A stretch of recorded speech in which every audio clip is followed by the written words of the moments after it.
నమస్తే, నేను Yogita. Welcome to సత్యాగ్రహి. Bandaru Dattatreya కింది స్థాయి నుంచి గవర్నర్ వరకు ఎన్నో పదవులను అధిరోహించినటువంటి నేత. రాజకీయాలకు అతీతంగా అందరూ గౌరవించేటువంటి నాయకుడు. ఆయన కూతురు బండారు విజయలక్ష్మి. మరి బండారు దత్తాత్రేయ గారి లెగసీని ఆమె ఎలా కంటిన్యూ చేయబోతున్నారు? ఒక మహిళగా ఆమె ఎదుర్కొంటున్నటువంటి కష్టాలేంటి? రాజకీయాల్లో మహిళలు రాణించగలరా? అసలు ఇమడగలరా లేదా? ఇలాంటి టాపిక్స్‌తో పాటు పలు రాజకీయ అంశాలకు సంబంధించి విజయలక్ష్మి గారితోనే మాట్లాడదాం. నమస్తే అండి. నమస్తే. సో, మీ పార్టీ ఎమ్మెల్యే రాకేష్ రెడ్డి గారు చేసినటువంటి కామెంట్స్ మాట్లాడదాం. తెలంగాణ పదాన్ని తక్కువగా వాడాలి అని అన్నారాయన. సో, మీరెట్లా చూస్తారు? పర్సనల్ ఒపీనియన్ కన్నా పార్టీ పరంగా తెలంగాణ పదాన్ని అనడం వెనక వారి ఉద్దేశ్యం వేరు. హుహు. అంటే ప్రతిసారి మేమే ఉద్యమించినము, మేమే రాష్ట్రాన్ని తీసుకొచ్చినము అని చెప్పడం గాకుండా 10 ఏండ్లు పాలించిన పార్టీ బీఆర్ఎస్. కాబట్టి అట్లాంటి పార్టీ వాళ్ళు చేసిన అభివృద్ధి కార్యక్రమాల గురించి మాట్లాడాలి గానీ, ఎంతసేపు రాష్ట్రాన్ని సాధించినాం అని ఒక్కరే ఘనత తీసుకోవడం గాదు. భారతీయ జనతా పార్టీ ఆనాడు మాట్లాడకపోయుంటే రాష్ట్ర సాధన కష్టమయ్యేదన్న విషయం అందరికీ తెలుసు.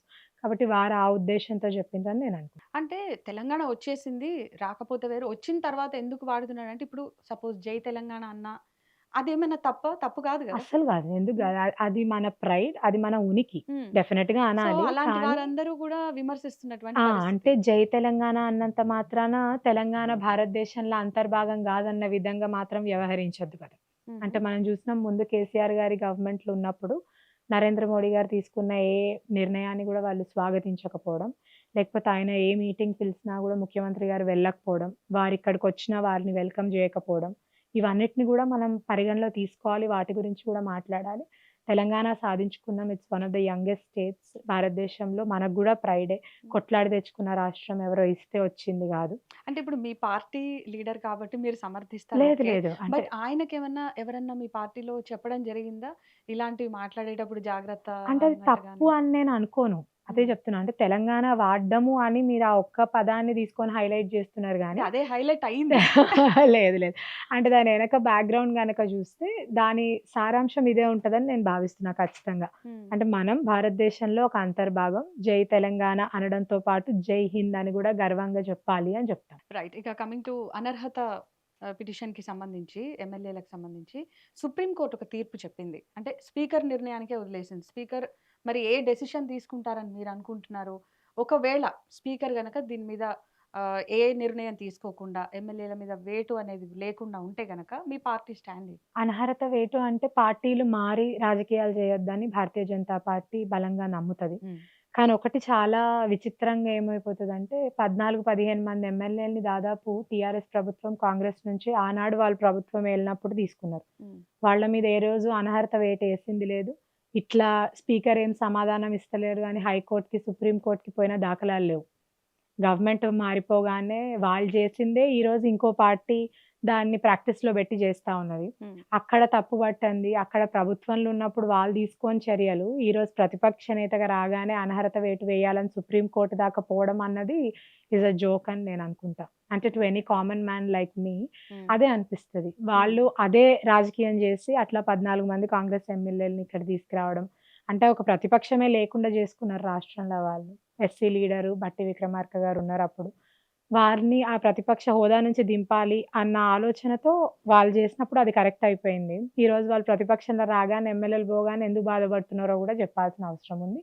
కానీ ఎక్కడైనా రాజకీయాల్లో విలువలుండాలి. ఏ పార్టీ జెండా పట్టుకొని మనం నిలబడి గెలిచినామో, ప్రజలు నమ్మి ఓటేసినప్పుడు కష్టమైనా, నష్టమైనా అదే పార్టీలో ఇమడాలి అన్నది మా సిద్ధాంతం. అంటే ఒకవేళ గనక స్పీకర్ అలాంటి నిర్ణయం ఏది తీసుకోకుండా వాళ్ళ మీద యాక్షన్ తీసుకోకపోతే, మీ పార్టీ ఏమైనా స్టాండ్ తీసుకుంటుందా? అంటే దాంట్లో ఇన్వాల్వ్ అవుతుందా? అంటే మరి చూడాలి. హ్మ్. భారతీయ జనతా పార్టీ అధిష్టానం ఏమనుకుంటుంది అన్నది. డెఫినిట్‌గా మంచి డెసిషనే తీసుకుంటుంది. దానికి డెఫినిట్‌గా సపోర్ట్ చేయం. అంటే అనర్హత వేటు వేయాలి అన్న దాని మీద ఆ రోజు గూడా మాట్లాడినాం. ఈ రోజు గూడా మాట్లాడతామనే అనుకుంటున్నాం. ఇక బీసీ బిల్లు విషయానికొస్తే, బీసీ బిల్లులో ముస్లింలని కలపడాన్నేమో బీజేపీ వ్యతిరేకిస్తోంది. అంటే ఎందుకని జెప్పేసి, ఇటు మైనారిటీ రిజర్వేషన్లు వద్దంటారు. బీసీ బిల్లుల్లో కలుపుతామంటే వద్దంటారు. అంటే ఇక్కడ రిజర్వేషన్‌లకు వ్యతిరేకమా? లేదంటే ముస్లింలకు వ్యతిరేకమా బీజేపీ? మైనారిటీ రిజర్వేషన్స్‌ని భారతీయ జనతా పార్టీ వద్దని చెప్పలేదు. హ్మ్. ఈబీసీ రిజర్వేషన్ కింద ముస్లిం సోదరులకు సెపరేట్‌గా రిజర్వేషన్ పెట్టాలి అని చెప్పినాం. హ్మ్. రిజర్వేషన్‌కి భారతీయ జనతా పార్టీ వ్యతిరేకం కాదు. హుహు. అంటే ఓబీసీ అట్లాంటి కమిటీస్‌ని గూడా అఫీషియల్‌గా చేసిన ఘనత భారతీయ జనతా హ్మ్. పార్టీది. ఈరోజు మాకు 71 మంది అంటే మినిస్టర్స్ బీసీసీలో ఉంటే క్రిస్టియన్స్ హ్మ్. ఉన్నప్పుడు హ్మ్. వీళ్ళని చేరిస్తే తప్పేంటి అని? బీసీసీ క్రిస్టియన్స్ మత ప్రాతిపదిక ఉన్న రిజర్వేషన్‌కి గూడా భారతీయ జనతా పార్టీ వ్యతిరేకమే. హ్మ్. దానికి గూడా మేము సుప్రీం కోర్ట్ దాకా వెళ్లి కొట్లాడుతున్నాం. హ్మ్. కాబట్టి మత ప్రాతిపదికన రిజర్వేషన్స్ ఉండొద్దు అని చెప్తున్న పార్టీ భారతీయ జనతా హ్మ్. పార్టీ. దాని మీద మేము ఖచ్చితంగా కొట్లాడతాం. ఇంకోటి కులగణన సర్వే ప్రకారం బీసీలు ఎంతమంది ఉన్నారు అన్న సర్వే చేయాల్సింది, చెప్పాల్సింది ఆ సర్వే వివరాలు చెప్పాలి. అంటే 2 సార్లు సర్వే చేసినా, 3 సార్లు సర్వే చేసినా సర్వే వివరాలు ఈ రోజు దాకా ప్రభుత్వం అధికారికంగా ప్రకటించలే. అధికారికంగా ప్రకటించి దాంట్లో ముస్లిం సోదరుని కలిపి రిజర్వేషన్ చేస్తే మరి బీసీలకు దక్కేదెంత? హ్మ్. ఆ లెక్క గూడా మనం జూసుకోవాలి. బీసీలు పొలిటికల్‌గా ముందుకు రావాలి అన్న ఆలోచన గలిగిన పార్టీ భారతీయ జనతా పార్టీ. రిజర్వేషన్స్‌కి మేము వ్యతిరేకం గాదు. మత ప్రాతిపదికన రిజర్వేషన్‌లకు మాత్రం మేము ఖచ్చితంగా అంటే కొన్ని వ్యతిరేకం. బీజేపీ పాలిత ప్రాంతాల్లో ముస్లింలకి రిజర్వేషన్‌ల అమల్లో ఉన్నాయి. సో, అక్కడ లేని ఇబ్బంది ఇక్కడేంటి అనేటువంటిది ప్రశ్న. అంటే it all depends and cost census బట్టి ఓబీసీస్ అక్కడ ఎంత పర్సెంటేజ్ ఉన్నారు, వాళ్ళు ఎట్లా ఇస్తున్నారు అని. మన దగ్గర అట్లా గాదు గదా! ఉన్న హ్మ్. సెన్సస్‌ని వాళ్ళు తక్కువ జేసి చూయించడం గాని, హ్మ్. గత ప్రభుత్వం జేసిన సెన్సస్‌ని వీళ్ళు ఇన్ నంబర్స్, ఫిగర్స్ తక్కువ జేసి చూపియడం ఇవన్నీ జరిగినాయి. కాబట్టి వాటన్నిటికి ఆన్సర్ ఇస్తూ మాట్లాడాలి. సో, కేంద్రం ఎలాంటి చర్య తీసుకునే అవకాశం ఉంది బీసీ బిల్లుకు సంబంధించి? కేంద్రం చర్య తీసుకోవాలి అనుకుంటే కామారెడ్డి బీసీ డిక్లరేషన్‌లో ఆ రోజు రేవంత్ రెడ్డి గారు 42% రిజర్వేషన్ ఇస్తాం అని చెప్పే ముందే కేంద్రాన్ని సహకారం అడగాల్సింది. హ్మ్. ఆ రోజు అడగని మంత్రి, ఆ రోజు అడగని ముఖ్యమంత్రి ఈ రోజు అడుగుతున్నారు అంటేనే మనం అర్థం చేసుకోవాలి. హ్మ్. ముఖ్యమంత్రిగా మనం పదవి కాలం ఇచ్చి ఒక పదవి ఇచ్చినప్పుడు ప్రతి అది పథకమే గానివ్వండి, ఇట్లా రిజర్వేషనే గానివ్వండి, ఎట్లా జేస్తరు, ఎట్లా ఇంప్లిమెంట్ జేస్తరు అని గూడా ఆలోచించాల్సిన అవసరం వారికుండే. హ్మ్. అది వారు చేయలేకపోయినందుకు వచ్చిన ఎలక్షన్‌లో ప్రజలు భారతీయ జనతా పార్టీకి పట్టం కడతారని నేననుకుంటున్నాను. సో, బీసీలకు సంబంధించి కవిత గారు పోరాటం చేస్తున్నారు. ఏకంగా ఆమె దీక్ష చేపట్టారు. సో, ఒక బీసీగా, ఒక మహిళగా మీరు ఆమె పోరాటాన్ని ఎలా చూస్తారు? మీరు సపోర్ట్ డెఫినెట్‌గా చేస్తారా? స్వాగతిస్తా. హ్మ్. అంటే ఎవరైనా బీసీ రిజర్వేషన్‌కి ముందుకొచ్చి బీసీ నాయకత్వం రాజకీయంగా ఉండాలి అనుకోవడం చాలా గొప్ప ఆలోచన. అట్లాంటిది ఎవరు చేసినా నేను డెఫినెట్‌గా స్వాగతిస్తా. అండ్ ఇక మీ నాన్నగారు రాసినటువంటి 'నా ప్రజల కథే నా ఆత్మకథ' అని చెప్పి రాసారు. సో, ఆ బుక్ గురించి ఒకసారి చెప్తారా? అంటే ఎన్ని లాంగ్వేజెస్‌లో ట్రాన్స్‌లేట్ చేశారు? అది 2 లాంగ్వేజెస్. ఫస్ట్ హిందీలో 'జనతా కీ కహానీ మేరీ ఆత్మకథ' అని మాజీ ఉపరాష్ట్రపతి ధన్‌కర్ గారి చేతి మీద ఆవిష్కారం చేయడం జరిగింది. రెండోది తెలుగు రాష్ట్రాల ముఖ్యమంత్రుల చేతి మీదుగా రామ్‌నాథ్ కోవింద్ గారి చేతి మీదుగా తెలుగులో 'ప్రజల కథే నా ఆత్మకథ' అని పుస్తకం. నేను గూడా చదువుతా ఉన్నా. ఇంకా కంప్లీట్ అవ్వలేదు. అంటే నేను చిన్నప్పుడు ఆయనతో స్పెండ్ చేసింది చాలా తక్కువ సమయం. హ్మ్. కాబట్టి నా ముందు జీవితమే వారికెక్కువ. హ్మ్. నాకన్నా అవును. గూడా. సో, నేను గూడా ఆయన పుస్తకం చదువుతా ఉన్నా, సందర్భాలు తెలుసుకుంటా ఉన్నా. ఐ థింక్ అందరూ చదవాలి. పాలిటిక్స్‌లో రావాలనుకున్న వాళ్ళు, చిన్న స్థాయి నాయకులు. నాకు తెలిసి దత్తాత్రేయ గారి పుస్తకం ఒక ధైర్యాన్నిస్తది. డబ్బున్నోళ్ళే రాజకీయం జేయాల్సిన అవసరం లేదు. లేకపోతే ఎనక పరపత్తున్నోళ్ళే రాజకీయం జేయాల్సిన అవసరం లేదు. ఎట్లాంటి సామాజిక స్ఫూర్తి ఉండి, ఎట్లాంటి యువకుడైనా హ్మ్. ముందుకొచ్చి రాజకీయం చేయొచ్చు అని యువకులకు మంచి స్ఫూర్తిస్తదని నేననుకుంటున్నాను. అయితే బేసిక్‌గా ఆ బుక్‌లో మీకు బాగా నచ్చిన అంశాలేంటి? ఆ! మిమ్మల్ని గూడా బాగా ఇన్‌స్పైర్ చేసిందేంటి? చాలా ఉన్నాయి. కానీ నాకు చాలా విషయాలు తెలీదు. ఫస్ట్ అసలు అంటే మా నాన్నని మా తాత లేరు గాబట్టి వాళ్ళ హ్మ్. అమ్మ వాళ్ళకి దత్తత ఇచ్చేయాలి అని హుహు. చాలామంది చెప్పడము. ఆమె కాదు అని జెప్పి ఈయనని పెంచుకోవాలి అనుకోవడము. అట్లా అన్నిటికన్నా స్ఫూర్తిదాయకంగా ఏందంటే దాదాపు 350 పేజీల పుస్తకంలో కుటుంబం గురించి ఒక 10 పేజీలు మాత్రమే ఉంటాయి. హ్మ్. సో, అట్లా రాజకీయ నాయకుడి జీవితం అంటే నార్మల్ కార్యకర్తగా స్టార్ట్ జేసిన జీవితం. ఆయన ఎక్కడ గూడా నేను మంత్రికి ఇది జేసినా, గవర్నర్‌గా అది జేసినా అనడం గాకుండా, కార్యకర్తగా భారతీయ జనతా పార్టీకి ఎంత జేయగలిగిండ్రు, వారి వంతు వారు దేశానికి ఎంత జేయగలిగిండ్రు అన్నది రాసిండ్రు. అది చాలా స్ఫూర్తిదాయకంగా సో, ఉంటది. ఇప్పుడు రీసెంట్‌గా టర్మ్ అయిపోయింది కదా! గవర్నర్‌గా. మరి నెక్స్ట్ ఏం చేయబోతున్నారు మీ ఫాదర్? అంటే పొలిటికల్‌గా యాక్టివ్‌గా ఉంటారా? రిటైర్మెంట్ అనుకోవచ్చా? అసలాయనకి నాకు దెలిసి రిటైర్మెంట్ అన్న పదానికి ఆయన అర్థం వేరేలాగా రాస్తారేమో. హ్మ్. మేము వన్స్ అక్కడ టర్మ్ అయిపోయి రాగానే ఆ నెక్స్ట్ డే నుంచే కార్యక్రమాలు మొదలుపెట్టిండ్రు. ఆ కార్యకర్తలు గూడా అంతే ఇదిగా వారిని ఆహ్వానిస్తా ఉంటారు. డిఫరెంట్ ప్రోగ్రామ్స్, ఇనాగ్రేషన్స్ కానివ్వండి, అన్నిటికి వెళ్తా ఉన్నారు. సో, దత్తాత్రేయ గారికి రిటైర్మెంట్ ఉంటది అని అనుకోను. ఉండొద్దు గూడా.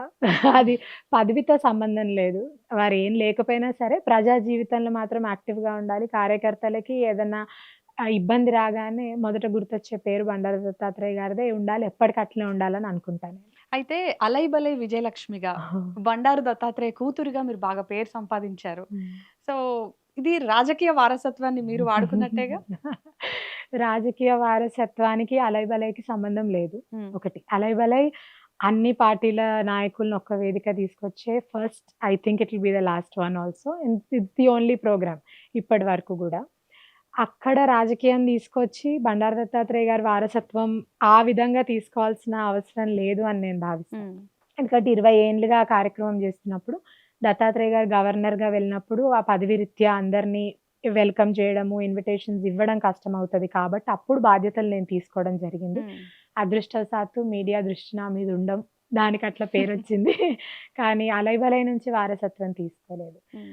ఆయన జీవితం ఎట్లా గడిచిందో మా ఇంట్లో నేను చూసిన దాన్ని బట్టి అంటే వారు జనరల్‌గా బీజేపీ వారసత్వ రాజకీయాల్ని హ్మ్. ప్రోత్సహించదు. హ్మ్. బట్ మీరు కొంచెం ఆ వారసత్వ రాజకీయాలని అనుకోవచ్చా లేదా అనేది? ఒకటి బీజేపీ వారసత్వ రాజకీయాల్ని ప్రోత్సహించదు అంటే, దత్తాత్రేయ గారు ఎంపీగా దిగిపోగానే బండారు విజయలక్ష్మి ఎంపీగా అవ్వడం హ్మ్. అన్నది వారసత్వ రాజకీయాలు. హ్మ్. అది కాదు అనుకోని నేను కూడా ఒక యాక్టివ్ మెంబర్‌షిప్ తీసుకున్న బీజేపీ కార్యకర్తగా.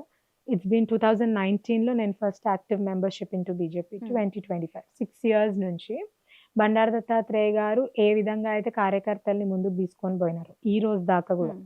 ఆయన ఏ పదవిలో ఉన్నా, లేకపోయినా అహర్నిశలు కార్యకర్తల కోసం శ్రమించే మనిషి. కాబట్టి ఈరోజు whoever we are Bandaru Dattatreya అన్న పేరొచ్చింది కార్యకర్తల వల్లే అని నేను బలంగా నమ్ముతా. అట్లాంటి కార్యకర్తలకి మన వంతు సహాయం మనం చేయాలి. హ్మ్. మనకు ఆ స్కోప్ ఉంది, స్ట్రెంగ్త్ ఉంది. ఉన్నప్పుడు దాన్ని వారికి వాడుకోవాలి. దేశం కోసం మన వంతు మనం ప్రయత్నం చేయాలి. ఆ స్ఫూర్తి, ఆ సామాజిక స్ఫూర్తి ఉన్నప్పుడు దాన్ని ముందుకు తీసుకుపోవాలి. దాన్ని మీరు రాజకీయ వారసత్వం అనుకుంటే పర్లేదు.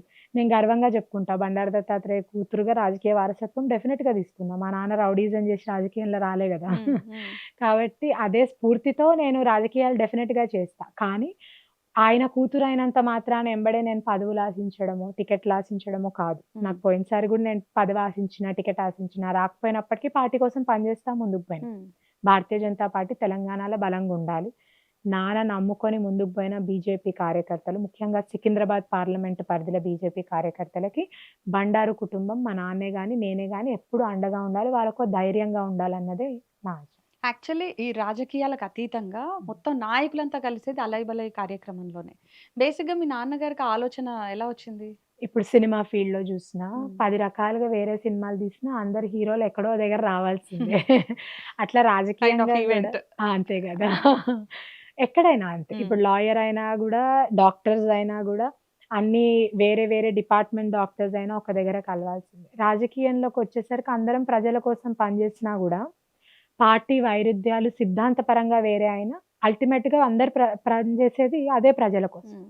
అక్కడున్నప్పుడు ఆ వైరుధ్యాలు గానీ, వాటిని కక్షల్లాగా తీసుకొని ఏదో జేసుకోవడం తప్పిస్తే, దసరా అన్నది అందరం కలిసి ముందుకు పోయే పండగ. అట్లా ఉన్నప్పుడు రాజకీయాల్లో ఆ విభేదాలు ఎక్కువైపోవడము, కార్యకర్తలు ఒకరినొకరు కొట్టుకోవడం, తిట్టుకోవడం, దూషపూరితమైన రాజకీయాలు ఉండొద్దు అన్న ఉద్దేశ్యంతో అలైబలై మొదలుపెట్టడం జరిగింది. అంటే తెలంగాణ ఉద్యమం ముందు అన్ని రాజకీయ పార్టీలని ముందుకు తీసుకొచ్చి జేఏసీ కన్నా ముందు గూడా రాజకీయ పార్టీలందరిని ఒక వేదిక మీద తీసుకొచ్చిన ప్రోగ్రామ్ అలైబలై. తెలంగాణ రాష్ట్ర సాధన తర్వాత దీని కల్చర్‌ని ముందుకు తీసుకెళ్ళాలి. మన వంటలు, వైవిధ్యాలు, మన మన సంస్కృతి ఇవన్నిటిని ముందుకు తీసుకుపోవాలని ప్రతిసారి ఒక కొత్త ఎలిమెంట్‌తో అలైబలైని రూపొందిస్తాం. సో, నెక్స్ట్ 'అలై బలై' ఎప్పుడుంది? ఇప్పుడు Dasara next day. Dasara next. Hmm. So, ఈసారి ఏమన్నా ప్లానింగ్స్ చేసారా? ఇంకా అవ్వాలి. It's an intensive program. Almost 2 months before ఆ ప్లానింగ్ స్టార్ట్ అవుతది. ఈ రోజుకి గూడా దత్తాత్రేయ గారే దశానిర్దేశం జేస్తారు. దానికొక కమిటీ ఉన్నది. హ్మ్. ఆ కమిటీ అందరూ కూర్చొని డిసైడ్ జేసి గెస్ట్‌లని గాని, హ్మ్. Everybody is invited. అందరిని ఇన్వైట్ చేసే తీరు గూడా హ్మ్. మనం మామూలుగా ఇంట్లో ఎట్లయితే పిలుచుకుంటామో ఇంటికెళ్ళి కార్డ్ ఇవ్వడము హ్మ్. అన్నది. అక్కడ వెల్కమ్ జేసే తీరు, అక్కడ మీరు తినే వంటకం, తెలంగాణ భోజనాల రుచి హ్మ్. చూడ్డము, స్టేజ్ మీద అంబలి ఇవ్వడము, మేము కప్పే శాల్వా నుంచి ప్రతీదీ తెలంగాణ సంస్కృతి ఉట్టిపడేలాగా ఉంటది. కాబట్టి ముందు తరాలు తెలంగాణ సంస్కృతిని చూయించాలన్నా, మన తరాలు వాటిని గౌరవించుకోవాలన్నా 'అలయ్ బలయ్' ఒక మంచి వేదిక. ఈ జనరేషన్ మీరు చూస్తున్నారు. ఏ చిన్న కార్యక్రమం ఎవరు ఏం చేసినా గూడా బాగా ప్రమోట్ జేసుకోవడం అలవాటయిపోయింది. సో, మీ అలయ్ బలయ్‌ని అట్లేమన్నా ప్రమోట్ జేసే ఆలోచన ఉందా? ఏ రోజు ఆ విధంగా ఆలోచించలేదు. అంటే ఇంకా జనాలకు తెలియాలి, ఇంకా ప్రమోట్ లేదు. జేసుకోవాలి అనేదేమన్నా ఉందా? లేదు. అంటే జనాలకి తెలవడం అన్నది ఒక ప్రాపర్ ఉద్దేశంగా తెలవాలి. హ్మ్. ఇప్పుడు మేము జిల్లాల నుంచి చాలా మంది 'మధుప్రియ' లాంటి కళాకారుల్ని గూడా ఇంట్రొడ్యూస్ చేసిన హ్మ్. వేదిక 'అలయ్ బలయ్'. అట్లా చాలా మంది కళాకారుల్ని మా వేదిక నుంచి ఇంట్రొడ్యూస్ చేసినాం. వాళ్ళకో మంచి వేదిక గావాలి. Promotion, social media I think మనం చేసే పని దాని గురించి డెఫినిట్‌గా మాట్లాడుతది. దాన్ని సెపరేట్‌గా ప్రమోట్ చేయాలి అన్న ఆలోచన మాత్రం లేదు. సో, మీరు బీజేపీలో యాక్టివ్ మెంబర్ కాబట్టి మీ ఒపీనియన్ గావాలి. రాష్ట్రంలో యూరియా కొరతని ఎట్లా జూస్తారు? ఇది ప్రభుత్వ వైఫల్యమా? అంటే రాష్ట్ర ప్రభుత్వ వైఫల్యమా? కేంద్ర ప్రభుత్వ వైఫల్యమా? ముందుగా మనం అర్థం జేసుకోవాలి. యూరియా అన్నది కేంద్ర ప్రభుత్వం దాదాపు రూ. 1,500 సబ్సిడీతోటి రైతులకి రూ. 266 నుంచి రూ. 275 మధ్యల మనం దాన్ని ఇస్తా ఉన్నాం. కాబట్టి అది చాలా గొప్ప పథకం. హ్మ్. కేంద్ర ప్రభుత్వం తీసుకొచ్చిన పథకం అన్నది. తెలంగాణ రాష్ట్ర ప్రభుత్వం వాళ్ళకి ఎంత క్వాంటిటీ యూరియా కావాలి అన్నది ఆ సీజన్ రాకముందు రాష్ట్ర ప్రభుత్వం నివేదిక ఇయ్యాల్సుంటది. హ్మ్. ఆ నివేదిక ప్రకారం 9.5 లక్షల టన్నులు కావాలి అని వాళ్ళు చెప్పినప్పుడు, దాని ప్రకారమే కేంద్రము దానికన్నా ఎక్కువ గూడా పంపియడం జరిగింది. హ్మ్. కానీ దాన్ని రావాల్సినంత యూరియా రాలేదని జెప్పి రాష్ట్ర ప్రభుత్వం అంటే అంటోంది గదా! మీరు పంపించిన నివేదిక ప్రకారం మీకెంత గావాలి అన్నది మీరు కరెక్ట్‌గా లెక్కలు ఇచ్చిండ్రా అని గూడా చూడాల్సిన అవసరం ఉంది. హ్మ్. బ్లాక్ మార్కెట్స్ ఇచ్చేసి, దాన్ని సరిగ్గా మనం అక్కడి దాకా మండల్ లెవెల్‌లో ఆ యూరియా వెళ్తా ఉన్నదా అని గూడా జూడాలి. హ్మ్. ఒకటి కేంద్ర ప్రభుత్వం పీఎం ప్రణామ్ అని గూడా ఒక అద్భుతమైన పథకాన్ని ముందుకు తీసుకొచ్చింది. అంటే యూరియాని అడ్వాన్స్డ్‌గా మానిటర్ చేయడము, వాటిని తగ్గియడం గాకుండా వేరే ఎరువుల్ని మనం ఏ విధంగా వాడుకోగలుగుతాం గూడా తీసుకొచ్చిన పథకం కేంద్ర ప్రభుత్వంది. కాబట్టి ఇట్లాంటి పథకాల్ని మనం ముందుకు తీసుకుపోయి ప్రోత్సహించడం గాకుండా ఊరికే బురద జల్లే ప్రయత్నం చేయొద్దు అని నేను భావిస్తాను. అయితే ఇక్కడ జరుగుతోందేందంటే, ఇటు కేంద్రం, రాష్ట్రం ఒకరి మీద ఒకరు ఆరోపణలు చేసుకోవడంతో మధ్యలో రైతులు ఇబ్బంది పడుతున్నారు. సో, అటువంటి రైతుల కోసం మీరిచ్చే సమాధానం ఏంటని? అంటే డబుల్ ఇంజిన్ సర్కారొస్తే బావుంటదని నేను భావిస్తా. అట్లాంటి హ్మ్. రైతులు ఈ రోజుకి అర్థం జేసుకోవాలి. రాష్ట్రంలో, కేంద్రంలో రెండిటి దగ్గర భారతీయ జనతా పార్టీ ఉంటే, ఇట్లాంటి పథకాలే కాకుండా అంటే ప్రతి పార్టీకి ఈ రోజు దాకా తెలంగాణ రాష్ట్రం అవకాశం ఇచ్చింది. అది కాంగ్రెసే గానివ్వండి, టీఆర్ఎస్సే గానివ్వండి.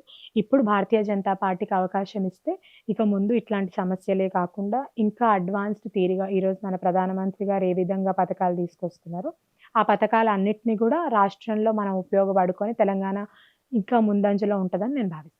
సో, ఒక యంగ్ లేడీగా హ్మ్. రాజకీయాల్లోకొచ్చిన మీరు, అసలు ఏం సాధించాలనేది మీ తపన రాజకీయాల్లో?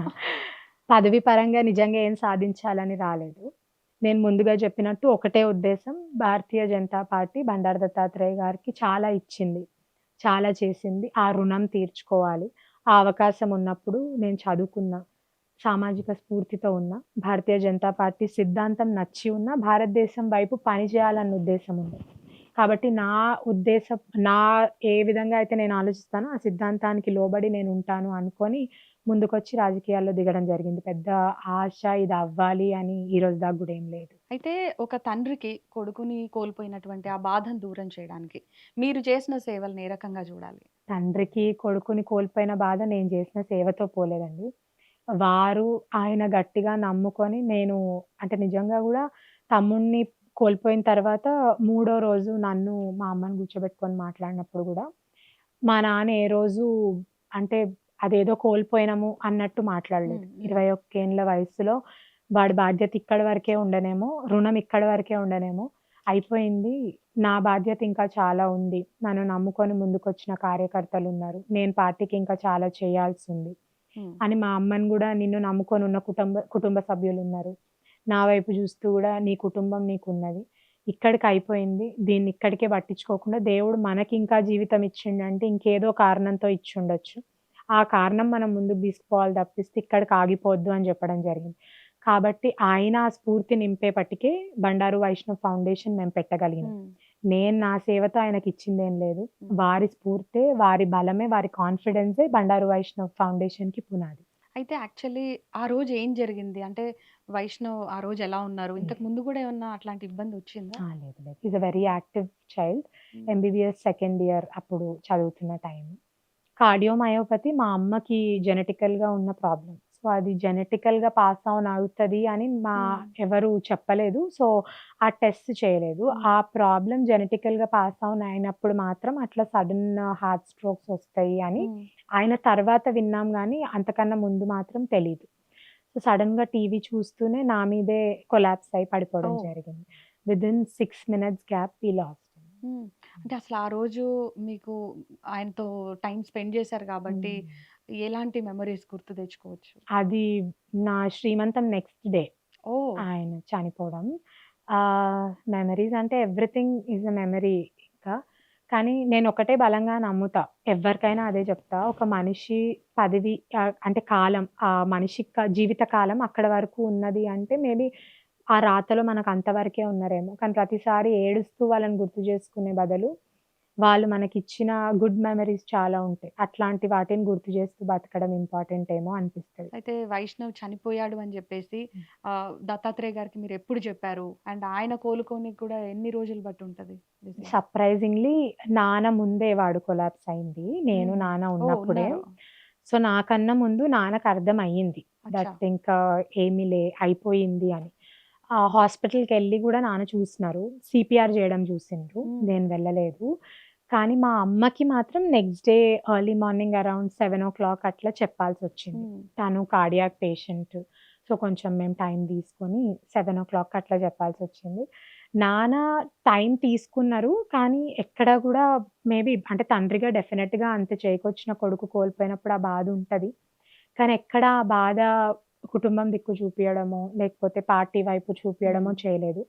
ఆయన 10థ్ డే ప్రోగ్రామ్ అయిపోగానే 11థ్ డే నుంచి మళ్ళీ పార్టీ కార్యక్రమాల్లో ఓహ్! నార్మల్‌గా కొంచెం పని. స్ట్రాంగ్ అనే జెప్పాలి. హ్మ్. యాహ్! హ్మ్. అండ్ ఈ వీబీ ఫౌండేషన్ ద్వారా ఎలాంటి సేవలు జేస్తున్నారు? బీబీ ఫౌండేషన్ సేవ అంటే నేను చాలా బలంగా నమ్ముతా. అంటే నేను మా తమ్ముడిని కోల్పోయినా డెఫినిట్‌గా వాడి నవ్వు మిస్ అయితా. వాడి సంతోషాన్ని మిస్ అవుతాము అందరం. ఆ నవ్వు, ఆ సంతోషం మేము వేరే వాళ్ళలో చూసుకోవాలి అన్న ఉద్దేశ్యంతో మొదలుపెట్టిన ఫౌండేషన్ బండారు వైష్ణవ్ హ్మ్. ఫౌండేషన్. కాబట్టి హంగులు, ఆర్భాటాలతో కార్యక్రమాలు చేయడం కాకుండా, మొదట మా చుట్టుపక్కన పరిసరాల్లో ఉన్న వాళ్ళకి కావాల్సిన సహాయం అంటే విద్యాపరంగా, వైద్యపరంగా సహాయం కావాల్సిన వాళ్ళకి చేస్తా ఉంటాం. అట్లాగే స్కూల్స్‌లో అవగాహన ప్రోగ్రామ్స్ కానివ్వండి, అట్లాంటివి ఈ ఫౌండేషన్ ద్వారా చేస్తా ఉంటాం. అయితే దత్తాత్రేయ గారు అనే కన్నా దత్తన్న అని బాగా హ్మ్. ఫేమస్. సో, అలాంటి దత్తన్న కూతురుగా హ్మ్. ఆహ్, మీరు గర్వపడ్డ రోజు ఏది? అంటే పర్టిక్యులర్ ఒక డే చెప్పాల్సొస్తే ఏది చెప్తారు? నేను ప్రతిసారి చాలా ఇన్‌స్పైరింగ్‌గానే ఉంటది. కానీ ఒక డే అంటూ నేను రీసెంట్‌గా maybe one big day or something. One big day ఎందుకంటే డెఫినైట్‌లీ. ప్రతి కూతురికి తండ్రి గర్వకారణమే. హ్మ్. కాకపోతే ఒక పర్టిక్యులర్ ఒక డే అని మాట్లాడుకుంటే గనక మీరు మర్చిపోలేని డే. అబ్బా! I'm proud of my father అనిపిస్తది గదా! ఆహా! అంటే చాలామంది నాయకులు ఆయన గురించి చాలా వినడం చూసిన. నేనిప్పుడు 'అలైబలే' ఇన్విటేషన్ ఇయ్యడానికి పోయినా గూడా, 'అలైబలే' ఒక రాజకీయ సంస్థకి సంబంధించిందో గాదు, ఒక వ్యక్తికి సంబంధించింది. హ్మ్. అది whole and soul Bandaru Dattatreya గారి పేరు మీదనే దాదాపు అంతమంది పేటెంట్. అంతే.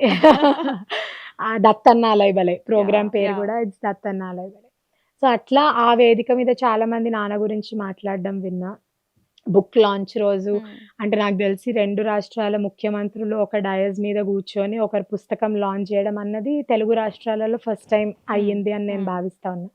అప్పుడు గూడా చాలా గర్వంగా ఉండే. కానీ అన్నిటికి మించి మాకు యాక్చువల్లీ పదవీ కాలం ఇప్పుడు అయిపోయి it was on an extension. 5 years నాన్నకి గవర్నర్ పదవి రావటం అన్నది పోయిన సెప్టెంబర్‌లోనే వారి పదవీ కాలం 5 ఇయర్స్ యాక్చువల్లీ హ్మ్. అయిపోయింది. హ్మ్. అయిపోగానే చాలామంది పార్టీ వాళ్ళు గాని, నాన్న వెల్ విషర్స్ గాని ముందుకొచ్చి, "సార్ ఎక్స్‌టెన్షన్ అడగండి. మీరింత టాల్ లీడరు. హ్మ్. ఇంకా ఇవ్వాలి ఎక్స్‌టెన్షన్" అని ఒక ముఖ్యమైన నాయకుడు భారతీయ జనతా పార్టీకి సంబంధించిన ఆయనొచ్చి చెప్పినప్పుడు, మేము ఇట్లనే డిన్నర్ మీద కూర్చున్నప్పుడు నాన్న, "ఏ వద్దయ్యా ఎక్స్‌టెన్షన్ ఎందుకు? పార్టీ అధికారంలో ఉన్నప్పుడు చాలా మంది కష్టపడతారు. అట్లాంటి వాళ్ళకి పదవులు రావాలి. ప్రతిసారి మనమే అడగడం గాదు. కార్యకర్తలకు రావాలి, నాయకులకు రావాలి. నాకేముంది నాకు పార్టీ చాలా ఇచ్చింది ఇంకా చాలు అనంటారు. ఆ మూమెంట్ నాకు అంటే నేనిప్పుడు పాలిటిక్స్‌లో తిరుగుతున్నా గాబట్టి, పదవి రావడం అన్నది చాలా మంది ఎంత ఇంపార్టెంట్‌గా జూస్తారో జూస్తుంటా. హ్మ్. అట్లాంటి పదవికి మా నాన్న లీస్ట్ ఇంపార్టెన్స్ ఇస్తారు. సో, అది నాకు చాలా గర్వకారణం. ఇంకోటేందంటే రీసెంట్‌గా మా దగ్గర ఒక కార్పొరేటర్ పెళ్లి జరిగింది. రచనశ్రీ అని. కవాడిగూడ హ్మ్. జస్ట్ ఒక వారం గూడా అవ్వలేదు. 2, 3 డేస్ బ్యాక్. ఆ అమ్మాయి పెళ్లి అంటే నాకు యూజువల్లీ ఏందంటే ఎక్కడికన్నా ఎళ్తుంటే మా నాన్న ఇట్లే అంటే చుట్టాలోళ్ళ పెళ్ళికెళ్ళినా ఎక్కడ పోయినా, "ఎట్ల బిడ్డ ఎట్లొస్తావు? కారుందా? నా ఎంబడొస్తావా?" అని అడుగుతాడు ఫోను జేసి. ముందు రోజు రాత్రి ఫోను జేసి ఇట్లనే, మన రచన పెళ్లి ఉంది గదా! మనం బోతున్నాము. నేను బట్టలు తీసుకొస్తా. నువ్వు ఏ టైంకొస్తావు?" అని జెప్పి అడుగుతుంటే మా ఆయన పక్కనున్నాడు. ఎవరి గురించి మాట్లాడుతున్నా అంటే, "రచన మన కార్పొరేటర్" అంటే, అదేదో ఇంట్లో చుట్టాల గురించి అడిగినట్టే అడుగుతుండు గదా! అంటే, అంటే that's how he owns people. Yeah! అది నాకు అంటే చాలా ఇన్సిడెంట్స్ ఉంటాయి. అప్పుడు అంటే నేను మేబీ ఆయన కూతురుగున్నప్పుడు ఇవన్నీ నాకు సరే ఇట్ ఈస్ నార్మల్ అనిపిచ్చేది. నేను రాజకీయం జేస్తున్నప్పుడు నేను వేరే రాజకీయ నాయకుల్ని గూడా జూస్తుంటా గాబట్టి, అంటే ఒక లీడర్ కార్యకర్తని ఇంతలాగా ఓన్ జేసుకుంటాడా? ఇంతలాగా మన అన్న ఫీలింగ్ వస్తదా? హ్మ్. అని మాత్రం నేను మా నాన్న దగ్గరే జూసా. సో, మీరొక గృహిణిగా ఉంటూ, అంటే ఒక హుహు. హోమ్ మేకర్‌గా ఉంటూ, ఇటు పాలిటిక్స్‌లో గూడా బాగా యాక్టివ్‌గా హ్మ్. ఉండగలుగుతున్నారు. సో, బేసిక్‌గా మీ గోల్ ఏంటి? మహిళలు రాజకీయాల్లో రాణించాలంటే హ్మ్. అసలు అది సాధ్యమయ్యే పనేనా? మీరు బేసిక్‌గా ఏమన్నా ఆహ్, కష్టాలు ఎదుర్కొంటున్నారా? భారతీయ జనతా పార్టీలో అదృష్టవశాత్తు అట్లాంటి కష్టాలైతే ఏం లేవు. హ్మ్. ఇంకా పార్టీ చాలా ముందుకు తీసుకుపోతది. మహిళా నాయకుల్ని మేము వెనక కూర్చున్న ప్రతిసారి ముందుకు తీసుకురావడం, హ్మ్. మాకు మైక్ ఇవ్వడం, మాట్లాడించడం. భారతీయ జనతా పార్టీలో లక్కీలీ ఆ సంస్కృతి బావుంటది కాబట్టి ఎక్కడ అట్లాంటి అడ్డంకులైతే రాలేవు. హ్మ్. అంటే బీజేపీలో జూసుకుంటే ఒక సుష్మా స్వరాజ్ గారు, స్మృతి ఇరానీ ఆర్ ఇలా కొంతమంది పేర్లు మాత్రమే హైలైట్ అవుతూ ఉంటాయి. ఇట్లా పార్టీ అధ్యక్ష పదవి గురించి కానీ, అధ్యక్ష పదవి ఇలాంటి రేస్ వచ్చినప్పుడు మహిళల్ని కూడా చేయలేదు. అంటే బీజేపీ మహిళలకి అంత ప్రాధాన్యత ఇస్తుందా? ఇవ్వట్లేదా? మహిళా రిజర్వేషన్ బిల్లు తీసుకొచ్చిన పార్టీ నాయకురాలతో మీరిది అడగొద్దనుకుంటా. అంటే తొలి గిరిజన మహిళని రాష్ట్రపతి అంటే ఎక్కువ జేసింది. మంది మహిళల్ని చూడట్లేదనేది ఇంకెంతమంది గావాలి? హ్మ్. ముఖ్యమంత్రులున్నారు, రాష్ట్రపతి ఉన్నారు, ఆర్థిక శాఖ మంత్రివర్యులున్నారు. మీరే ఎంతమంది పేర్లు నాకు అదే ఒక జెప్పినారు. నలుగురు, ఐదుగురు తప్ప అంత యాక్టివ్‌గా వినబడని పేర్లు ఉంటాయి గదా! అని. అంటే భారతీయ జనతా పార్టీల కార్యకర్త రూపంలో గూడా మహిళా మోర్చా చాలా పటిష్టమైన శాఖ.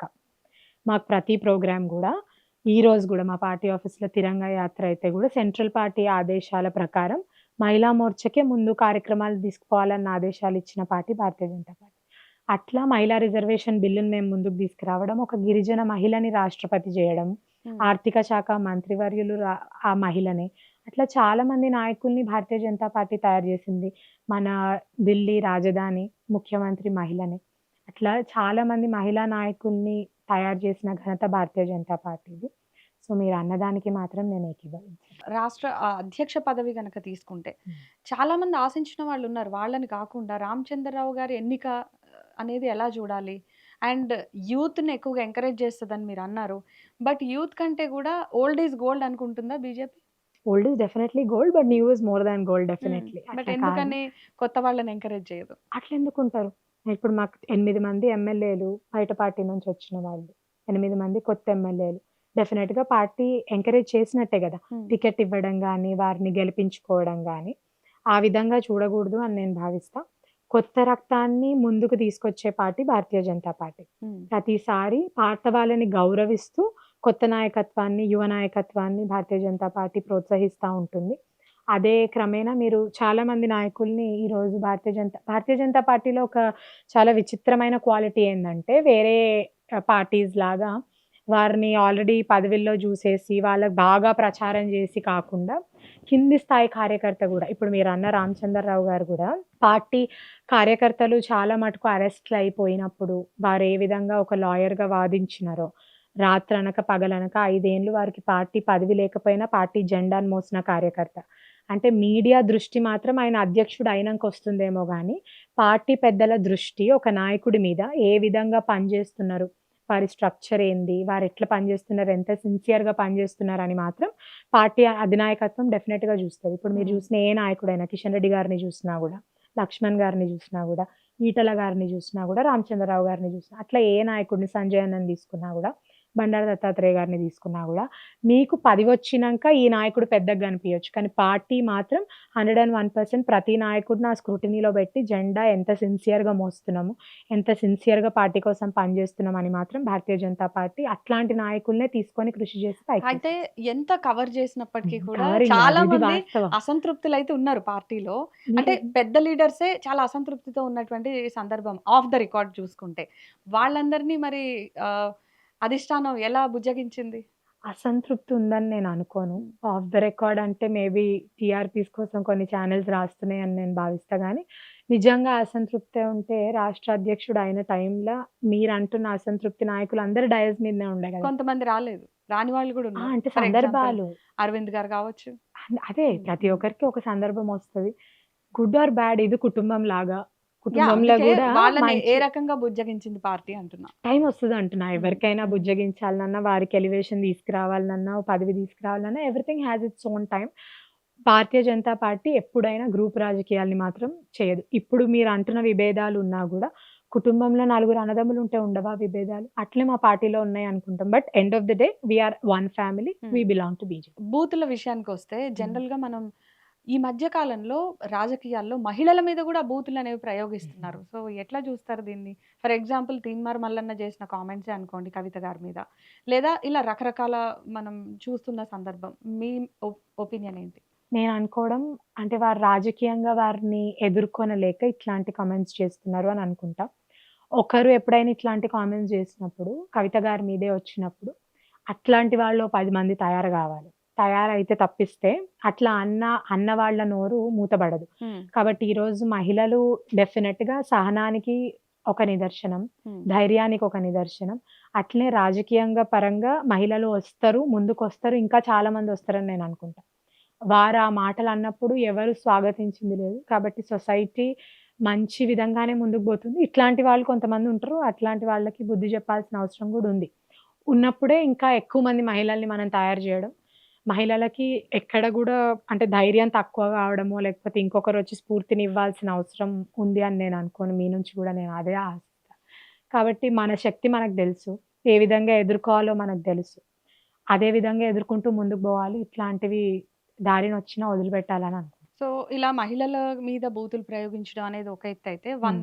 అదర్ సైడ్ బేసిక్‌గా అందరు రాజకీయ నాయకులు ఈ బూతులు వాడడం అనేది చాలా కామన్‌గా దీన్నొక ట్రెండ్‌గా మార్చేశారు. హ్మ్. సో, ఇది ఎందుకు జరుగుతోందంటారు? ఎట్ ద సేమ్ టైమ్ ఇప్పుడు రేవంత్ రెడ్డిని కేటీఆర్ హౌలే అని తిడితే, బండి సంజయ్ ఫైర్ అయ్యారు. హ్మ్. It's a good thing. Okay. అంటే ఇలా మంచిది కాదు మాట్లాడడం అని జెప్పి. అదే కేసీఆర్‌ని ఉరిదీస్తా, పేగులు తీసి మెడలో యేసుకుంటా, ఇలా విపరీతమైన పదజాలం రేవంత్ రెడ్డి వాడితే ఎవరెందుకు స్పందించలేదు?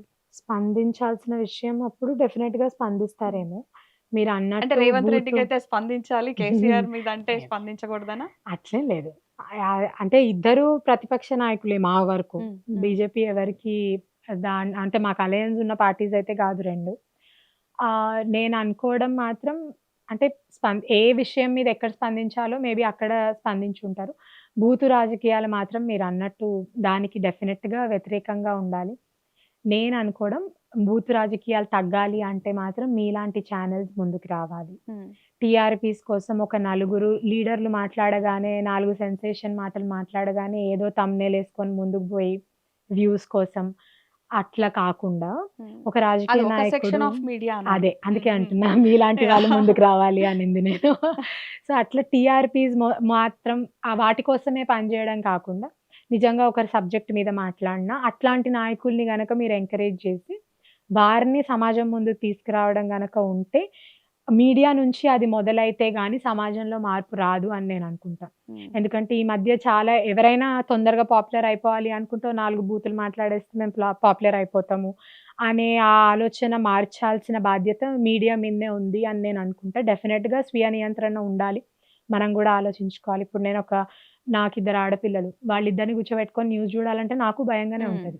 అంటే ఏమొస్తదో, ఎక్కడ ఎవరేం మాట్లాడతారో, నా బిడ్డ తిరిగి అమ్మ ఇదేంది అని అడిగితే నేను ఆన్సర్ ఇయ్యగలగాలి గదా! కాబట్టి నేను రిస్ట్రిక్ట్ జేస్తా. అది బ్యాక్ దెన్ అది నాకు లేకుండే. హ్మ్. మా ఇంట్లో నేను మా నాన్నతో కూర్చొనే ఈటీవీ 9:00 న్యూస్ ఇప్పటికి మా ఇంట్లో కూర్చొని చూస్తాను. ధైర్యంగా చూస్తాను. కాబట్టి అట్లాంటి ఛానెల్స్ ముందుకు రావాలి. అట్లాంటి మీడియా హౌసెస్ ముందుకు రావాలి.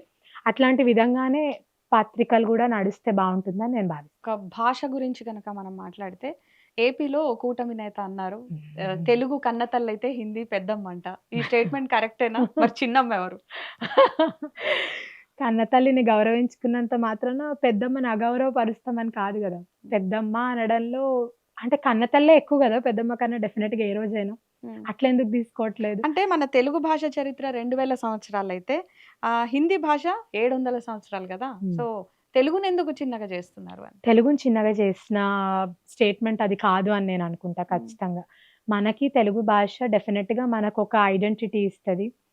ఎన్టీఆర్ లాంటి వాళ్ళు ఆ భాష గొప్పతనం చెప్పిన వాళ్ళు చాలా మంది నాయకులు ఉన్నారు. ఆ స్టేట్మెంట్ ఇవ్వడం కూడా వాళ్ళు తెలుగులోనే ఇచ్చినారని నేను అనుకుంటా. ఆ భాష మన ఉనికి, మన ఐడెంటిటీ. దాన్ని తక్కువ చేయడం కాదు. అట్లా అని majority of the population Hindi మాట్లాడుతుంది. బలవంతపూరితంగా మన మీదకి హిందీ రుద్దాల్సిన అవసరం లేదు. మనం ఎవరి మీదకి తెలుగు రుద్దడం లేదు కాబట్టి వాళ్ళు మన మీదకి హిందీ రుద్దాల్సిన అవసరం లేదు. అట్లా అని భారతదేశం ఒక అఖండ దేశం. మన స్ట్రెంతే ఆ దాంట్లో ఉంటది. We stand on unity in diversity. అంటే ఈరోజు భారతదేశంలో ప్రతి 500 అడుగులకి మన దేశ, భాష వేరు అయినా కూడా వి ఆల్ స్టూడ్ టుగెదర్ అంటే ఆ ఇండియా ఫ్లాగ్‌కి, ఇండియాకి ఇచ్చిన ఇంపార్టెన్సే. కొన్ని ఆ రాష్ట్రాలు గొప్పతనం వాళ్ళ భాషని అంటే ఫర్ ఎగ్జాంపుల్ తమిళ్ వాళ్ళని తీసుకుంటే వాళ్ళకి చాలా ప్రేమ వాళ్ళ మనం భాష కూడా అంటే. సో డెఫినెట్‌గా మన మీకు తెలుగంటే తెలుగు ఇష్టం లేదా? అలా అదే అంటున్నా. అరే! మన తెలుగు వ్యక్తులయ్యుండి తెలుగుని హైలైట్ చేయకుండా హ్మ్. వేరే లాంగ్వేజ్ ని చేయడం అనేది ఎంతవరకు కరెక్ట్? కాదు. దాన్ని మీరు అంటే హిందీని పెద్దమ్మ అని అన్నారు అంటే మరి చిన్నమ్మ ఎవరు అనేది వచ్చింది. లేదు. అంటే తెలుగు కన్న తల్లి, హిందీ పెద్దమ్మ. ఇదే గదా స్టేట్‌మెంటు. మీ దృష్టిలో మీ తల్లి కన్నా మీ పెద్దమ్మ ఎక్కువ?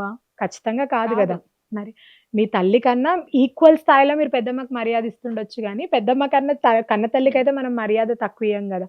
కాబట్టి ఆ స్టేట్‌మెంట్‌లో మనం తెలుగు, హిందీ అన్న డిఫరెన్సెస్ తీసుకొచ్చి చూడడం అన్నది కరెక్ట్ కాదని నేను భావిస్తా. ఏ రోజైనా అంటే ఆ ప్రైడ్, భారతదేశం ప్రైడ్ అన్నది మనం ముందుకు తీసుకుపోవాలి. ఉన్న దేశాన్ని మనం ఎట్లా అభివృద్ధి పదంలో తీసుకుపోవాలన్నది ముఖ్యం గానీ, ఉన్న మనమే నార్త్ ఇండియా, సౌత్ ఇండియా అని కొట్లాడితే పక్క దేశం ఎక్కడో వచ్చి మనకు నీతులు చెప్పాల్సొస్తది. అది గాకుండా north, east, west, south all we stand as Indians. భారతదేశం, భారతీయ జనతా పార్టీ ఫిలాసఫీ గూడా ముఖ్యంగా అదే. సో అదేదో ఇలా డిఫరెన్షియేట్ చేయకుండా చెప్పుంటే అయిపోయేది కదా వాళ్ళు కూడా. ఎవరి విధానం వారిది. అది కూడా డిఫరెన్షియేట్ చేయడం అన్నది అని నేను అనుకోను. అక్కడ గూడా మర్యాద ఇచ్చిండ్రనే నేను అనుకుంటా. భారతీయ జనతా పార్టీ ఫిలాసఫీ అందరూ నమ్మాలి, ముందుకు పోవాలని అనుకుంటా. మా ఫిలాసఫీ గూడా అదే. మేము గట్టిగా నమ్ముతాం. It's nation first, party next and self last. We are all Indians. మనం ఎక్కడైనా మన ఐడెంటిటీయే ఇండియన్స్ గదా! ఇప్పుడు మనం పహల్గామ్ అటాక్ అయినా గూడా ఎవ్రీబడీ స్టూడ్ బై. అందరం నిలబడ్డం, ఇండియా. అందరం ఇట్స్ ఆల్ విత్ ఇండియా. కాబట్టి ఎక్కడ ఆ భావజాలం రావడము నార్త్, సౌత్ అన్న విభజన మాత్రం తీసుకురావడం కరెక్ట్ కాదు. కమింగ్ టు యువర్ పర్సనల్, రాజకీయంగా మీకున్నటువంటి గోల్ ఏంటి? లేదా భవిష్యత్ ప్రణాళిక ఏంటి? ఏం చేద్దాం మీరు అనుకుంటున్నారు? ఇప్పటికో 3 సార్లు అడిగుంటారు. నాకు గోల్ లేదు. అంటే ఇది అడిగింది నాకు కరెక్ట్ ఆన్సర్ రాలేదనే మళ్ళీ అడుగుతున్నా. అయ్యో! మేబీ అందరి నుంచి అది విన్నర్ కాబట్టి అనుకుంటున్నారేమో. బట్ గోల్ అంటే టికెట్స్ అన్నది ఆశించడం, లేదు. ఒకవేళ అంటే రాకపోతే నిరాశ చెందడం. టికెట్స్ ఆశించడంలో తప్పులేదు. యాహ్! అంటే ఇప్పుడు నేను ముషీరాబాద్ టికెట్ ఆశించింది వాస్తవమే. ఎమ్మెల్యే టికెట్ అనుకోవడం. కానీ ఎక్కడ భారతీయ జనతా పార్టీలో లక్ష్మణ్ గారు అక్కడ చాలా సీనియర్ నాయకుడు. వారు పోటీ చేయొద్దు అనుకున్నప్పుడు మా స్ట్రెంగ్త్ అంటే దత్తాత్రేయ గారు ముందున్న బేస్ ఉంది. అక్కడి నుంచి భారతీయ జనతా పార్టీ బలంగా ముందుకు రావచ్చు. నేనన్న వ్యక్తిని ముందుకొస్తే ఒక మహిళగా, చదువుకున్న మహిళగా దత్తాత్రేయ గారితో పాటు భారతీయ జనతా పార్టీ కార్యకర్తల సపోర్ట్ ఉండే కాబట్టి ముషీరాబాద్ నుంచి డెఫినెట్‌గా భారతీయ జనతా పార్టీ జెండా ఎగరేస్తాము అన్న ఉద్దేశంతో ముందుకొచ్చినాం. అదెక్కడ పార్టీ సీనియర్ నాయకుడు అక్కడి నుంచి నిలబడొద్దు అనుకున్నప్పుడు. కాబట్టి బండారు దత్తాత్రేయ గారి ఉద్దేశ్యమైన, బండారు విజయలక్ష్మి ఉద్దేశ్యమైన ఎక్కడైనా భారతీయ జనతా పార్టీకి, బీజేపీ తెలంగాణని పటిష్టం చేసి మేము ముందుకు నిలబడగలిగి, మేము ఒక పొజిషన్‌లో పార్టీని తీసుకురావాల్సినంత కృషి మాత్రం మేము చేస్తాం. దానికి పార్టీ పదవి ఇస్తదా? ఇయ్యదా? ఉన్నదా? లేదా? అన్నది పక్కన పెడితే, బండారు దత్తాత్రేయ గారు గూడా గవర్నర్ ఉన్నారా? లేరా? మినిస్ట్రీ ఉన్నారా? లేరా? పక్కన పెట్టేస్తే, దేశం కోసం మనం ఎంతవరకు ప్రయత్నించొచ్చు? కార్యకర్తల కోసం మనం ఎంతవరకు పనిచేయొచ్చు? మన చుట్టూ ఉన్న సమాజం కోసం మనం ఎంతవరకు మన మార్క్ ఎయొచ్చు? అన్న విధంగానే మా రాజకీయాలుంటాయి. ముందు నా రాజకీయం గూడా అదే విధంగా ఉంటది. అంటే ఈ రోజు మీరు బండారు దత్తాత్రేయ గారి కూతురికి ఎట్లయితే నన్ను ఇంటర్వ్యూకి పిలిచినారో, నేను రాష్ట్ర అధికార ప్రతినిధిగా ఉన్నా, నా గుర్తింపు ఇంకా దత్తాత్రేయ గారి కూతురుగానే ఉన్నందుకు నేను చాలా గర్విస్తా. డౌన్ ద లైన్ నేనేం సాధించినా, సాధించకపోయినా ప్రజా సమస్యల్ని ముందుకు తీసుకొస్తూ, పార్టీ కార్యకర్తల కోసం నిలబడుతూ ఉంటానని మాత్రం చెప్పగలను. అదర్ దెన్ పాలిటిక్స్ బండారు విజయలక్ష్మికి ఏమి ఇష్టం? అదర్ దెన్ పాలిటిక్స్ అంటే నాకు నా పిల్లలతో ఉండడం ఇష్టం. ఎంతమంది పిల్లలు మీకు? ఇద్దరు ఆడపిల్లలు నాకు. I love being with them. So చిన్న ఇప్పుడు ఏం పిల్లలు. చదువుతున్నారు వాళ్ళు? చాలా చిన్న పిల్లలు. గ్రేడ్ 2 నా పెద్ద కూతురు. ఓ హ్మ్. చిన్న పాప? యూకేజీ చిన్న పాప. అచ్చా. హ్మ్. సో మీ హస్బెండ్ సపోర్ట్ గురించి మాట్లాడితే ఆయనకి ఎన్ని మార్కులు వేస్తారు? 100 on 100 ఏస్తా. అంటే అది లేకపోతే మా నాన్న గూడా ఒప్పుకునేవాడు గాదేమో ప్రజా జీవితంలోకి నేను ముందుకు రావడం. జిగ్నేష్ చాలా ముందు చూపు ఉన్న వ్యక్తి. ముందు నుంచి కూడా అంటే ఆడవాళ్ళు అక్కడ ఆయన ఏం ఇంట్లోనే చేస్తుంటారు? హి ఈస్ ఎ డాక్టర్ అండి. ఓకే. Intervention radiologist. ఏఐజీలో వర్క్ చేస్తారు. ఉమ్. సో, బాగా ఎంకరేజ్ చేస్తారు. నేను నా స్పీచ్‌లన్నీ గూడా ఆయన ముందు బాగా ప్రాక్టీస్ చేస్తా. ప్రాక్టీస్ చేసి ముందుకొస్తా. సో, అట్లా ఆ విధంగా ఎంకరేజ్‌మెంట్ ఉంటది. But he is naught into politics. So మీకు మంచి ఫ్రీ టైం గనక దొరికితే హ్మ్. ఏం చేద్దామని అనుకుంటారు ఫ్యామిలీతో? మీ ఫేవరెట్ డెస్టినేషన్ స్పాట్ కానీ అలా? నాకు బాగా గుళ్ళు తిరగడం బాగా ఇష్టమండి. నేను బాగా వెళ్తా. ఇప్పుడు ఈ సంవత్సరం జ్యోతిర్లింగాలన్నీ అయిపోవాలి అని అనుకుంటున్నా. ఆల్మోస్ట్ ఒక 8 అయిపోయినాయి. ఇంకో 4 ఉన్నాయి. ఉమ్. సో, అట్లా పిల్లల్ని తీసుకొని ట్రిప్స్‌కి ఎళ్తా ఉంటాము. విదిన్ ఇండియా తిరగడము అట్లా నాకు చాలా ఇష్టం. సినిమాలు చూస్తుంటారా? యాహ్! సో మీ ఫేవరెట్ యాక్టర్? ఫేవరెట్ అంటూ ఏం లేదు. నాకు కామెడీ లైన్స్ ఉన్న మూవీస్ మాత్రం బాగా ఇష్టం.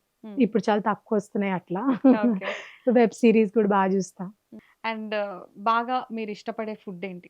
నాకు ఇంట్లో చేసిన భోజనం చాలా ఇష్టం. మా అమ్మ చేతి క్రాబ్స్, ఫిష్ బాగా ఇష్టం. తెలంగాణోళ్ళం గదా! మంచి మాంసాహార భోజనం తింటాను. సో మీరు వంట చేస్తారా? యాహ్! టైం నాకు ఉన్నప్పుడు? చాలా ఇష్టం కుక్ జేయడం. వెనెవర్ ఐ యామ్ ఫ్రీ నా కూతురు అడుగుతుంటది. ఇది చెయ్, అది చెయ్. మా ఆయన అడుగుతుంటారు. సో, అట్లా ఇష్టం. మీలో బేసిక్‌గా మీ వారికి నచ్చిన అంశం ఏంటి? మీరు ఆయన్ని అడగాలేమో. మీకు కూడా తెలుసుంటది చెప్పుంటారు కదా ఎప్పుడన్నా. నేనా నాకు ఏ రోజు మేబీ అది నన్ను పెంచిన అమ్మ మా అమ్మే ఎక్కువ పెంచింది నాన్నకన్నా. ఆమె నుంచి వచ్చుంటది ఆ క్వాలిటీ.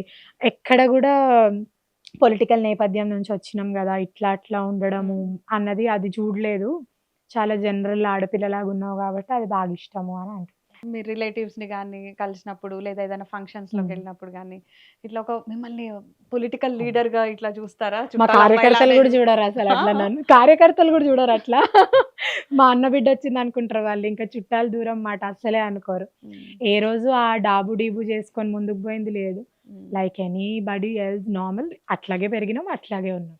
సో ఫైనల్‌గా నేను కొన్ని పేర్లు చెప్తా. రాపిడ్ ఫైర్ లాగా ఒక 1 వర్డ్ ఆన్సర్ చెప్పాలి వాళ్ళ గురించి. ఓహ్! మోడీ, అంటే యుగానికొక్కడు. Bandi Sanjay, fighter. Etela Rajender, he is also a fighter. Harish Rao, ఉద్యమకారుడు. Kavitha. She is also a fighter. అంటే ఆ వుమెన్ ఆ స్ట్రెంగ్త్ ఫర్ టుడే పాలిటిక్స్ చాలా ముఖ్యం. ఎన్ని కేసులైనా అంటే కేసుల వెనక ఏదున్నా గూడా ఫ్యామిలీని గూడా ఎదిరించి అట్లా పాలిటిక్స్ చేయడం అన్నది I can't see myself in her place definitely. Right. ఫైనల్‌గా మిమ్మల్ని లైఫ్‌లో బాగా ఇన్‌స్పైర్ చేసినటువంటి ఒక లేడీ ఎవరు అంటే ఎవరి పేరు చెప్తారు? మా అమ్మ. ఓకే. అమ్మ నుంచి మీరు నేర్చుకున్న విషయాలేంటి? చాలా. అంటే నాకు ఇంట్లో నానిచ్చిన సమయం చాలా తక్కువ. కానీ నేను పెళ్ళైన తర్వాత my husband is a doctor నేను ఇంకా ఫీల్ అయితా. టైం దొరకదు మాకు. అంటే నా ప్రోగ్రామ్స్ షెడ్యూల్ వేరు, ఆయన షెడ్యూల్ వేరు అని. కానీ మా అమ్మ ఏ రోజు అది మా నాన్న విషయం వచ్చేసరికి ఎప్పుడూ ఆ కంప్లెయింట్స్ లేకుండే. అండ్ ఫ్యామిలీని she keeps them bonded always. ఇంటికి పరిమితం అయిపోయినట్టు కాకుండా అన్నిటికన్నా ముఖ్యమైన విషయం ఏందంటే అటు మా నాన్న సైడ్ గాని, మా అమ్మ సైడ్ గాని చాలా మందిని మా అమ్మ చదివిపిచ్చింది. డాక్టర్స్‌ని జేసింది, పైలట్స్‌ని జేసింది. వాళ్ళ అక్క పిల్లల్ని, అక్కడ మా నాన్న అన్న పిల్లల్ని ప్రోత్సహించడం. అదొక ఎత్తైతే, మా ఇంటికి 11 మంది కోడళ్ళు. వాళ్ళ అన్న పిల్లలు, ఇక్కడ వాళ్ళ ఓహ్! అక్క పిల్లలు. చాలా మంది 10th పాస్, ఇంటర్ పాస్ అయిన తర్వాత పెళ్లి చేసుకున్నా గూడా she made it a point అందరూ డిగ్రీ జేయాలని. So, nice. Open degree, open university ఇప్పుడు మా ఇంటి కోడళ్ళందరూ they degree holders. Oh! And no one sits at home. అందరూ దే వర్కింగ్ వుమెన్. అంటే మా అమ్మ ఇంటర్ పాస్ అయ్యి రాజకీయ నాయకుడిని పెళ్లి చేసుకొని ఉన్నంత వరకే గాకుండా అంటే ఎంత ముందు చూపు ఉంటే ఇంట్లో ఆడోళ్ళు ఇంట్లోనే ఉండొద్దు గ్రేట్. అనుకోని she is close to 70 now. 70 years ఉన్న ఒక మనిషి అట్లా ఆలోచించడం అన్నది మామూలు విషయం గాదు. నాకు ఈ రోజుకి చెప్తది. ఇంట్లో ఉండొద్దు, నువ్వు బయటికి పోవాలి, ఎగ్జాక్ట్‌లీ. పిల్లలు సో, ఉన్నంత మాత్రాన చాలా ఆగకూడదు. మంది ఇప్పుడు ఎంత జనరేషన్ మారినా, ఎంత అమ్మాయిలు వర్క్ చేస్తున్నా, హ్మ్. ఏమైనా గూడా కొంతమందిలో ఇంకా ఒక భావజాలం ఉంది. నేను ఇంట్లో ఉంటే హౌస్ వైఫే, హోమ్ మేకర్ నాకిదే చాలు. ఏ ఏం చేస్తాంలే అనే ఆలోచనలోనే ఉంటారు. హ్మ్. అలాంటి మహిళలకి అంటే మీరు ఒక మహిళగా ఆల్రెడీ మీరు అటు హోమ్ మేకర్‌గా ఉంటూ, ఇటు పాలిటిక్స్‌లో కూడా యాక్టివ్‌గా ఉంటున్న వ్యక్తి కాబట్టి, మీ మాటల్లో చెప్పండి. ఎలా ఇన్‌స్పైర్ చేస్తారు మీరు గూడా? హోమ్ మేకర్ అన్నది డెఫినిట్‌గా నార్మల్ జాబ్ అయితే గాదు. అవును. అన్నిటికన్నా ద మోస్ట్ టఫెస్ట్ జాబ్. అంటే అక్కడికే అక్ ఆగిపోకుండా, ఆ! అక్కడితో అక్కడికి ఆగిపోకుండా. ఆగిపోగూడదు. అంటే being a home maker is not a fault. If yeah! Somebody వాళ్ళంతట వాళ్ళు ఆలోచించుకొని, నేను నా ఇంటినే చూసుకోవాలి, నా బట్ ఇంట్లోనే అవకాశం ప్రపంచం. ఉన్నప్పుడు ఆ! వచ్చిన అవకాశాన్ని అందిపుచ్చుకోవడంలో వాళ్ళల్లో కొంతమంది నిజంగా టాలెంట్ ఉంది, నేను ముందుకు తీసుకురాగలుగుతా, నేను ఇంకో నలుగురు మహిళల్ని ముందుకు తీసుకురాగలుగుతా అన్న టాలెంట్ ఉంటే గనక అక్కడికి ఆగిపోగూడదు. హ్మ్. కానీ ఇల్లుని చూసుకోవడము అన్నదే నిజంగా చాలా పెద్ద విషయం. యాహ్! లేకపోతే అంటే టీనేజ్ వచ్చిన వాళ్ళు గానీ, ఎవరొచ్చిన పిల్లలున్న ఇల్లు గానీ, తల్లి దగ్గరుంటే ఆ ధైర్యం వేరు. హ్మ్. ఇంట్లో తల్లి ఉండడం ఆ ధైర్యం వేరు. Home maker is definitely not a small job. I know. అట్లా అని మహిళలకు గనక ఆ స్ట్రెంత్ ఉంటే అక్కడికి ఆగిపోగూడదు. హ్మ్. ఇప్పుడు చాలా మనకు చాలా విధాలుగా చాలా ప్రోత్సాహం ఉంది. ఇంటర్నెట్‌ని వాడుకొని గానీ, యెస్. ఇంట్లో కూర్చొని గూడా లక్షలు మల్టీ సంపాదిస్తున్న టాస్కింగ్ వాళ్ళున్నారు. చేయొచ్చు. మహిళ ఒక్కతే చేయగలుగుతది మల్టీ యాహ్! టాస్కింగ్ అన్నది. సో, ఇంట్లో మనం అండ్ మా అమ్మ గూడా నాకు చాలా సార్లు every time I go out side నాకు ఫస్ట్ పొద్దున ఫోను చేసి అడుగుతది. పిల్లల్ని స్కూలుకి పంపించినావా? ఈ రోజుకి గూడా. అవును. నేను ఉంటాయి. అది ఏ రోజైనా ఏ పదవి తీసుకున్నా ఎనీథింగ్ ఈస్ దేర్ ఆ రెస్పాన్సిబిలిటీ తీసుకుంటూ మనం బయట పనులు చేస్తున్నాం. సో, ఆ స్ట్రెంత్ అన్నది మహిళలు ఒక్కరికే ఉంటది. ఆ స్ట్రెంగ్త్‌ని డెఫినిట్‌గా కుటుంబం గూడా వాళ్ళకి ఎంకరేజ్ చేయాలి. మహిళల్లో ఉన్న శక్తి అంటే నేను పురుషులు చేయలేరు అని నేను అనట్లే. యాహ్! కానీ మహిళలు మాత్రం ఇంకా సామర్థ్యంగా చేయగలుగుతారు అని అనుకుంటా. హ్మ్. అట్లా మనం ఇంట్లో పిల్లల్ని పెంచే దగ్గర నుంచి వాళ్ళకి నేర్పిస్తున్న నేర్పిడి గూడా చాలా ముఖ్యం. మన సంస్కృతి గురించి మనం జెప్పాలి. సనాతన ధర్మంలో చాలా మైథలాజికల్ స్టోరీస్ హ్మ్. పంచతంత్ర స్టోరీస్ గానివ్వండి, ఇట్లాంటివి చాలా స్ఫూర్తిదాయకంగుంటాయి. అట్లా మహిళలు వాటిని ముందుకు తీసుకురావడము, జనరేషన్స్‌కి అది పాస్ ఆన్ జేయడము, మన సంస్కృతి గురించి మనం పిల్లలకి నేర్పించడం. అంటే your home has to be the first place. అక్కడే మనం మార్పు స్టార్ట్ జేయాలి. అక్కడ మనం ముందుకొస్తే డెఫినిట్‌గా ప్రపంచాన్ని రాణిస్తామని అనుకుంటా. యాక్చువల్లీ బీజేపీలో బీఆర్ఎస్ విలీనం అనేటువంటి మాట ఎందుకొచ్చింది? అట్లాంటి ప్రయత్నాలేమైనా నిజంగానే జరుగుతున్నాయా? లేదు. అంటే పార్టీ నాకు పెద్దవాళ్ళ విషయాలు చెప్పకపోయినా పార్టీ నార్మల్ కార్యకర్త రూపంలో మాత్రం అట్లాంటి చరిత్ర ఉన్న రాజకీయ పార్టీతో మేము విలీనం అయితామని మాత్రం నేను అనుకోను. అండ్ బండారు దత్తాత్రేయ గారు ఇప్పుడు కొన్ని హెడ్‌ఏక్స్ నుంచయితే బయటపడి ఫ్రీ అయినట్టున్నారు. అంటే ఆయన టర్మ్ అయిపోయింది కాబట్టి. సో, హ్మ్. ఇప్పుడు మీతో ఎక్కువ టైమ్ స్పెండ్ చేస్తున్నారా ఫ్యామిలీతో? దత్తాత్రేయ గారు ఎప్పుడు దాన్ని హెడ్‌ఏక్ అనైతే అనుకోలేదు. హ్మ్. ఇచ్చిన ప్రతి బాధ్యతని అంటే ఆయన ముందుకు బిజీ లైఫ్ తీసుకెళ్ళి నుంచి ఆ! కొంచెం స్ట్రెస్ ఫ్రీ అయ్యి బిజీ ఉంటారు లైఫ్ గదా! కన్నా గూడా మేబీ చండీగఢ్ కొంచెం దూరంగుండే ఇప్పుడు మాకు దగ్గరగున్నారు. డెఫినిట్‌గా టైమ్ ఇప్పుడు ఇస్తున్నారు. అంటే వారు కార్యక్రమాల్లో ఎళ్తా ఉంటారు. బట్ స్టిల్ అప్పుడున్న చండీగఢ్ లైఫ్ కన్నా హైదరాబాద్ రాగానే కొంచెం టైం మాత్రం దొరికింది. అయితే మీకు రాజకీయ గురువు ఎవరు అంటే బండారు దత్తాత్రేయ గారేనా? లేదంటే ఇంకెవరైనా ఉన్నారా? మా ప్రతి పార్టీ కార్యకర్త. ఎందుకంటే మేము రోజు చాలా మందిని కలుస్తుంటాం గదా! వాళ్ళ స్టోరీస్ చాలా చాలా ఇన్‌స్పైరింగుంటాయి. హ్మ్. వాళ్ళేం ఆశించరు. పార్టీ ఎట్లా ముందుకు తీసుకుపోవాలి? ఎట్లాంటి కార్యక్రమాలు చేయాలి? అది చాలా స్ఫూర్తిని నింపుతది. చాలామంది వాళ్ళు అంటే ఆర్థికంగా నిజంగా బలంగా లేకపోయినా గూడా అదేదో కాలేజ్‌కి పోయినట్టు, స్కూల్‌కి పోయినట్టు, ఆఫీస్‌కి పోయినట్టు ఏమొస్తది అంటే ఇప్పుడు మామూలుగా ఎక్కడైనా వర్క్ ప్లేస్ మనం బోయినాము అంటే నెల తిరిగితే జీతం వస్తది గాబట్టి పోతాం. పార్టీ కార్యకర్త అట్లా రాడు. ఏం హ్మ్. లేకపోయినా పార్టీ ముందుకు బోవాలే, పార్టీని ఏ రోజైనా అధికారంలో జూడాలే అని ఒక నిస్వార్థ సేవతోటి వాళ్ళు ముందుకొస్తారు. అట్లాంటి స్టోరీస్ చాలా ఇన్‌స్పైరింగ్ ఉంటది. అండ్ జూబ్లీ హిల్స్ ఉప ఎన్నికతో పాటు లోకల్ బాడీ ఎలక్షన్స్ ఏవైతే రాబోతున్నాయో, పార్టీ ఎంత మేరకు సన్నద్ధమై ఉంది? ఎలా రెడీగా ఉన్నారు? ఈ రోజుకి ఎన్నికలైనా గూడా భారతీయ జనతా పార్టీ పూర్తిగా ప్రిపేర్ అయ్యి ఉంది. అండ్ 2 పార్టీల మీద గూడా ప్రజలు విపరీతంగా విసిగిపోయి ఉన్నారు. 2 పార్టీలకు అవకాశం ఇచ్చున్నారు. హైదరాబాద్ చుట్టుపక్కల గాని, స్థానిక సంస్థల ఎన్నికల్లో గాని, భారతీయ జనతా పార్టీ డెఫినిట్‌గా ముందు కన్నా 101% పెర్ఫార్మ్ చేస్తదని మాత్రం నేను సో, నమ్ముతా. ఎన్ని సీట్లు రావచ్చు? ఎన్ని అని నేను చెప్పలేను. అది చెప్తే ఎక్స్పెక్టేషన్. అండ్ ముందు కన్నా బెటర్‌గా ఉంటది. ముందు కన్నా ఇంకా బావుంటది. అంటే లాస్ట్ టైమే మేము చాలా బాగా పెర్ఫార్మ్ చేసినాం.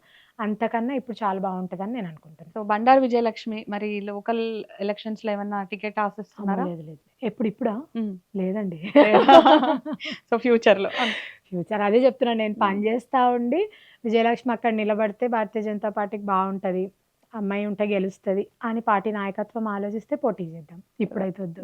Okay. So, very happy to meet such a positive soul. Thank you so much. Thank you.